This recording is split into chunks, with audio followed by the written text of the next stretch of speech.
Subscribe कीजिए हमारे YouTube channel को और दबाइए बेल आइकन ताकि आप पास के हमारी आने वाली वीडियो बढ़े आसानी से। हेलो नमस्कार दोस्तों, मेरा नाम रोहतास निमी है और आप सभी का स्वागत है हमारे यूट्यूब चैनल निमीज़नेट प्रो पे। दोस्तों आज हम लॉजिकल रीजनिंग में टाइप ऑफ डेफिनेशन करने वाले हैं। ये वीडियो दोस्तों आप सभी के लिए बहुत ज़्यादा इंपॉर्टेंट होने वाले हैं और इसमें हम आपको लाइव प्रूफ के साथ क्वेश्चन दिखाने वाले हैं कि किस तरह से इसमें से क्वेश्चन रिपीट हुए हैं। चलिए दोस्तों, सबसे पहले मैं आप सभी को दिखा देता हूँ कि टाइप ऑफ डेफिनेशन में से आज तक कब कब क्वेश्चन आए हैं। ये देखिए, ये हमारा जून 2012 के अंदर क्वेश्चन आया था और यहाँ पे हमने इंग्लिश और हिंदी दोनों में दिया हुआ है, यहाँ पे आप देख सकते हैं। उसके बाद दिसंबर 2012 के अंदर क्वेश्चन आया था। और दोस्तों ये जितने भी क्वेश्चन हैं उन सभी क्वेश्चन के बारे में हम पूरे डिटेल से पढ़ेंगे आगे वीडियो में। पहले हम देख लेते हैं कि कब कब क्वेश्चन आए हैं। फिर जून 2013 के अंदर क्वेश्चन आया है टाइप ऑफ डेफिनेशन में से, और फिर हमारा दिसंबर 2015 में क्वेश्चन आया है, और उसके बाद में अगस्त 2016 में इसमें से क्वेश्चन आया है। दोस्तों अगर आप चाहे तो बहुत अच्छे से स्टडी करने के लिए हमारा पेड कोर्स भी ज्वाइन कर सकते हैं। इसके अंदर हम आपको सभी 10 यूनिट के स्टडी नोट्स देते हैं, थ्योरेटिकल वीडियोस देते हैं। इसके साथ साथ 2012 से लेकर दिसंबर 2019 तक ऑल ईयर क्वेश्चन पेपर देते हैं विद टॉपिक वाइज क्वेश्चन। जैसे कि आज तक रिसर्च के क्वेश्चन आ चुके हैं वो हमने अलग रखे हैं, टीचिंग के क्वेश्चन अलग रखे हैं, कम्युनिकेशन के अलग रखे हैं। इस तरीके से सभी 10 यूनिट के जो क्वेश्चन है आपको अलग अलग किए हुए मिलेंगे। इसके साथ साथ दोस्तों हम आपको सभी 10 यूनिट के लाइव मॉक टेस्ट देते हैं। दोस्तों अगर आपको हमारा पेड कोर्स ज्वाइन करना है तो जल्दी से जल्दी हमें इस व्हाट्सएप नंबर पर कॉन्टैक्ट कीजिए। तो अब बात करते हैं दोस्तों डेफिनेशन क्या होती है और इसके कितने तरह के टाइप होते हैं। डेफिनेशन करने से पहले दोस्तों हमें ये पता होना चाहिए, ये जो दो टर्म है इनके बारे में हमें पता होना चाहिए। सबसे पहली टर्म है डेफिनेंडम। इसका मतलब है दोस्तों जिस टर्म को हमें डिफाइन करना हो उसे हम क्या कहते हैं, डेफिनेंडम कहते हैं।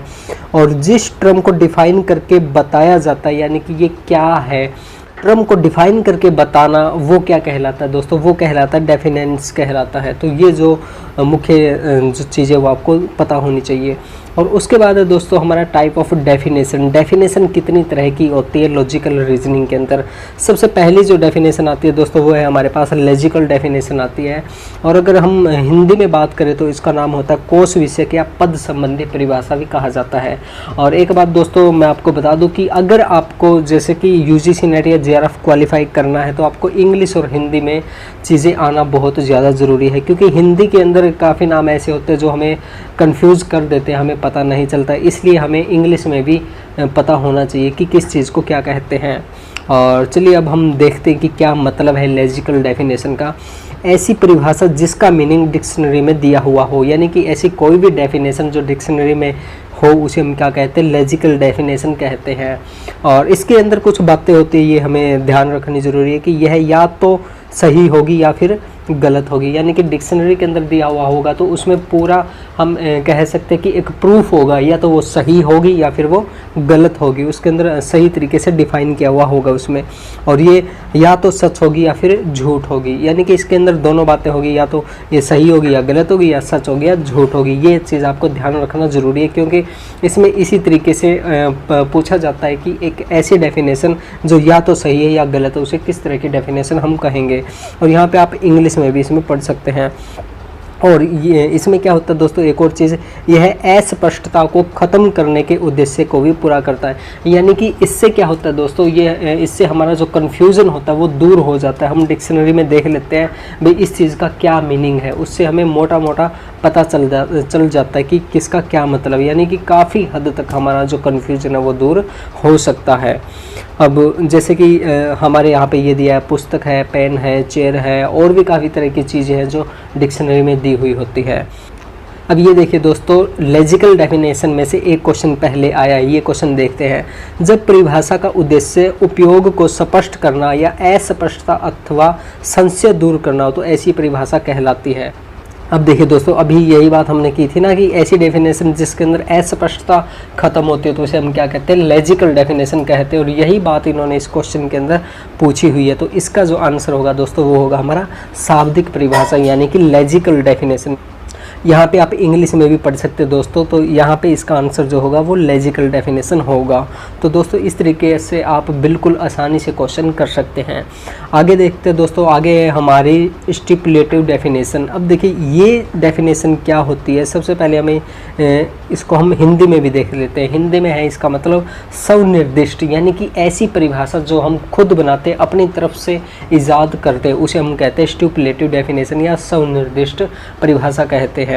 अब देखिए इसके अंदर क्या होता है, यानी किसी टर्म को अपनी ओर से कोई नई परिभाषा देना जिसका अर्थ डिक्शनरी में ना दिया हो, यानी कि ऐसी परिभाषा या ऐसी टर्म जो हमें डिक्शनरी में ना मिले और उसे हम अपने आप खुद बनाएं। जैसे कि आजकल आपने काफ़ी चीज़ देखी होगी, जैसे गुड मॉर्निंग के लिए हम GM लिख देते हैं व्हाट्सएप के अंदर, तो उसका GM का अगर देखोगे तो डिक्शनरी में कोई खास मतलब नहीं है, लेकिन हम अपनी तरफ से ये चीज़ बना देते हैं। और भी जैसे सेल्फी हो गया, इमोजी हो गया, और जैसे चैट के अंदर FRND फ्रेंड लिख देते हैं, गुड नाइट लिख देते हैं, प्लीज़ ETC। इस तरीके से काफ़ी तरह की चीज़ें हैं, टर्म है जो हम अपनी तरह से यूज़ करते हैं, तो उसे हम क्या कहते हैं दोस्तों, उसे कहते हैं हम स्टिपुलेटिव डेफिनेशन या स्वनिर्दिष्ट परिभाषा कहते हैं। यानी कि ऐसी परिभाषा दोस्तों जिसका डिक्शनरी में कोई अस्तित्व नहीं है या नहीं था। और इसके अंदर जो खास बात है दोस्तों वो याद रखने वाली ये है, इस तरह की परिभाषा को अस्वीकार किया जा सकता है, यह रिजेक्ट हो सकती है, लेकिन इसे सत्य या असत्य साबित नहीं कर सकते क्योंकि इसका अस्तित्व डिक्शनरी में नहीं दिया हुआ होता। तो इसमें जो खास बात याद रखनी है वो ये है दोस्तों, इसे अस्वीकार किया जा सकता है, यानी कि इसे रिजेक्ट किया जा सकता है। अब देखिए जैसे हमने कहा कि FRND फ्रेंड, तो इसे हम रिजेक्ट कर सकते हैं। भाई FRND का मतलब थोड़ी ना होता है फ्रेंड है, ये तो आपने ऐसे ही बनाई है, तो इसे क्या है कि रिजेक्ट किया जा सकता है। और इसे हम सत्य या असत्य साबित नहीं कर सकते, हम इसे प्रूफ नहीं कर सकते कि FRND है जो फ्रेंड वो फ्रेंड ही मतलब होता है या नहीं होता, क्योंकि इसका जो प्रूफ है दोस्तों वो हमें डिक्शनरी के अंदर नहीं है। अब देखिए किसी भी चीज़ को सत्य या असत्य साबित करने के लिए हमारे पास दूसरा अल्टरनेटिव प्रूफ होना चाहिए। तो जो हमारी ये जो होती है दोस्तों हमारी स्टिपुलेटिव डेफिनेशन, इसके अंदर हम इसको ना ही तो सत्य और ना ही असत्य साबित कर सकते हैं। अब देखिए दोस्तों इसमें से जो क्वेश्चन आया है, एक स्वनिर्मित परिभाषा होती है सदैव सत्य सदैव असत्य, कभी सत्य कभी असत्य। तो इसका जो आंसर है दोस्तों वो D, न सत्य और न ही असत्य, और यही बात हमने इसके अंदर पढ़ी थी। तो दोस्तों इस तरीके से इसमें से क्वेश्चन पूछे जाते हैं और यहाँ पे आप इंग्लिश हिंदी में पढ़ सकते हैं। और ये जो क्वेश्चन हम कर रहे हैं ना दोस्तों, ये वही क्वेश्चन है जो हमने सबसे पहले आपको बताए थे, जैसे दिसंबर 2013 में आ लिए, जैसे दिसंबर 2015 में आ लिए, यानी कि रिपीटेड क्वेश्चन है दोस्तों ये। और आगे हम देखते हैं दोस्तों, आगे है हमारे पास एक और इसमें से क्वेश्चन आया है, अर्थपूर्ण परिभाषा जिसे सोच समझ कर कुछ प्रतीकों के लिए निर्दिष्ट किया जाता वह कहलाता है। इसे क्या कहेंगे, स्वनिर्मित परिभाषा, यानी कि ऐसी परिभाषा जिसे कुछ सोच समझ कर कुछ प्रतीकों के लिए हम डिफाइन करते, तो उसे हम क्या कहते हैं, स्वनिर्मित परिभाषा कहते हैं। अभी जैसे वो था ना, गुड नाइट के लिए GD लिख देते हैं, गुड नाइट, तो ये हमने अपनी सहूलियत के लिए ये बनाया है। और आगे दोस्तों हमारे पास आगे है प्रिसाइजिंग डेफिनेशन। अब देखिए ये डेफिनेशन क्या होती है, इसके अंदर हम देखते हैं, इस तरह की परिभाषा का उद्देश्य किसी शब्द को अच्छे से परिभाषित करना होता है, क्योंकि एक शब्द का अलग अलग जगह अलग अलग अर्थ हो सकता है। जैसे कोई सरकार किसी व्यक्ति को गरीब कहने के लिए उसको आर्थिक मापदंड से परिभाषित करती है। अब देखिए ये जो हमारी प्रिसाइजिंग डेफिनेशन होती है, इसके अंदर क्या होता है दोस्तों, इसमें किसी भी चीज़ को अच्छे तरीके से डिफाइन किया जाता है। अब देखिए दोस्तों काफ़ी ऐसी चीज़ें हैं जिनका अलग अलग सिचुएशन में अलग अलग मतलब निकलता है।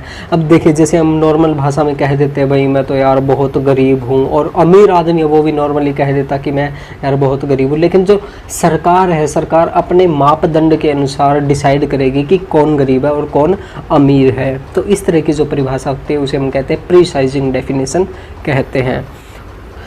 आगे दोस्तों हमारे पास परसुएसिव डेफिनेशन। अब देखिए इसका मतलब क्या होता है, विश्वासोत्पादक या प्रेरक, यानी कि ऐसी कोई परिभाषा जिसको हम अपनी भावना में बहकर बनाते हैं, यानी कि जिसको हम अपनी तरफ से एक अलग ही रूप दे देते हैं, ऐसी परिभाषा को परस्यूएसिव डेफिनेशन कहते हैं या फिर विश्वासोत्पादक परिभाषा कहते हैं। देखिए इसके अंदर हम एक एग्जाम्पल लेके चलते हैं। जैसे अमिताभ बच्चन एक कलाकार है, लेकिन लोग उन्हें बॉलीवुड का शहंशाह कहकर बुलाते हैं। अब देखिए जो अमिताभ बच्चन है वो रियल मायने में क्या है, एक कलाकार है, लेकिन लोग क्या कहेंगे कि वो कलाकार नहीं है, वो तो बॉलीवुड के शहंशाह है, बॉलीवुड के बहुत बड़े बाप है, या कुछ भी उसे हम कह सकते हैं। और इसी तरीके से जैसे सचिन तेंदुलकर एक क्रिकेटर है, रियल मायने में सचिन तेंदुलकर एक क्रिकेटर है, लेकिन लोग भावना में बहकर क्या कहेंगे, सचिन तेंदुलकर एक क्रिकेटर नहीं है, वह क्रिकेट के भगवान है। यानी कि दोस्तों किसी भी चीज़ को जब हम बढ़ा चढ़ा कर कहते हैं तो उसे हम क्या कहते हैं, प्रीशिएसिव डेफिनेशन कहते हैं। और इसमें से एक क्वेश्चन आया दोस्तों, ये देखिए ये क्वेश्चन है, निम्नलिखित परिभाषा की प्रकृति निर्धारित कीजिए। भ्रूण हत्या का अर्थ निर्दोष लोगों की निर्मम हत्या है। अब देखिए अगर हम भ्रूण हत्या का डिक्शनरी के अंदर मीनिंग देखें तो उसके अंदर क्या होगा कि जो पेट के अंदर बच्चा मार दिया जाता है उसे हम भ्रूण हत्या कहते हैं, कोख के अंदर जो बच्चा मारा जाता है। लेकिन यहाँ पे क्या है कि हमने भावना में बहकर ये डेफिनेशन बना दी, यानी कि निर्मम लोगों की हत्या। अब देखिए निर्मम लोगों की, अब सभी जो बच्चा है वो तो काफ़ी छोटा, उसने तो जन्म ही नहीं लिया, तो वो अभी लोग यानी कि बड़ा आदमी तो नहीं बना ना। तो ये जो डेफिनेशन है दोस्तों ये हमने अपनी तरफ से बनाई है भावना में बहकर, तो इसे हम क्या कहेंगे दोस्तों, विश्वासोत्पादक डेफिनेशन कहेंगे। तो इस तरीके से दोस्तों आप बिल्कुल आसानी से डेफिनेशन कर सकते हैं, और इनमें से कोई भी क्वेश्चन आता है तो आपको किसी भी तरह से कन्फ्यूजन होने की ज़रूरत नहीं है। और आगे दोस्तों हमारे पास थ्योरेटिकल डेफिनेशन। अब देखिए इसके अंदर क्या होता है, इस तरह की परिभाषा में हम किसी भी वस्तु चीज़ को वैज्ञानिक तरीके से परिभाषित करने की कोशिश करते हैं। अब देखिए हमारे पास कई चीज़ें हो सकती है जिनको हम नॉर्मल परिभाषा में कुछ कहें, वैज्ञानिक तरीके से कुछ कहेंगे, और सामाजिक तरीके से उसको हम कुछ और कहेंगे। जैसे कि यहाँ पे एक एग्जाम्पल लेके चलते हैं, जैसे जल को हम सामान्य भाषा में पानी कहते हैं, लेकिन वैज्ञानिक रूप से उसको हम H2O कहेंगे दोस्तों। तो इस तरीके से यानी कि ऐसी कोई भी परिभाषा जिसको हम साइंटिफिक रूप से डिफाइन करें तो उसे हम क्या कहेंगे, थ्योरेटिकल डेफिनेशन उसे कहा जाएगा। तो इस तरीके से दोस्तों ये सभी डेफिनेशन है। तो दोस्तों ये थी आज की हमारी टाइप ऑफ डेफिनेशन। मैं आशा करता हूँ आपको सभी डेफिनेशन समझ में आ गई होगी। और दोस्तों अगर किसी भी दोस्त का कोई सवाल जवाब है तो वह आप हमसे पूछ सकते हैं कमेंट बॉक्स के ज़रिए। और अगर आपको हमारी वीडियो रियल में अच्छी लगी तो इस वीडियो को लाइक कीजिए, शेयर कीजिए, कमेंट कीजिए। और दोस्तों अगर आपने अभी तक हमारा चैनल सब्सक्राइब नहीं किया तो प्लीज़ हमारे चैनल को सब्सक्राइब कर लीजिए और घंटी का बटन ज़रूर दबाइए ताकि आप हमारी आने वाली वीडियोज़ को आसानी से देख सकें। थैंक यू दोस्तों अगर आप चाहे तो बहुत अच्छे से स्टडी करने के लिए हमारा पेड कोर्स भी ज्वाइन कर सकते हैं। इसके अंदर हम आपको सभी 10 यूनिट के स्टडी नोट्स देते हैं, थ्योरेटिकल वीडियोस देते हैं। इसके साथ साथ 2012 से लेकर दिसंबर 2019 तक ओल्ड ईयर क्वेश्चन पेपर देते हैं विद टॉपिक वाइज क्वेश्चन। जैसे कि आज तक रिसर्च के क्वेश्चन आ चुके हैं वो हमने अलग रखे हैं, टीचिंग के क्वेश्चन अलग रखे हैं, कम्युनिकेशन के अलग रखे हैं। इस तरीके से सभी 10 यूनिट के जो क्वेश्चन है आपको अलग अलग किए हुए मिलेंगे। इसके साथ साथ दोस्तों हम आपको सभी 10 यूनिट के लाइव मॉक टेस्ट देते हैं। दोस्तों अगर आपको हमारा पेड कोर्स ज्वाइन करना है तो जल्दी से जल्दी हमें इस व्हाट्सएप नंबर पर कॉन्टैक्ट कीजिए।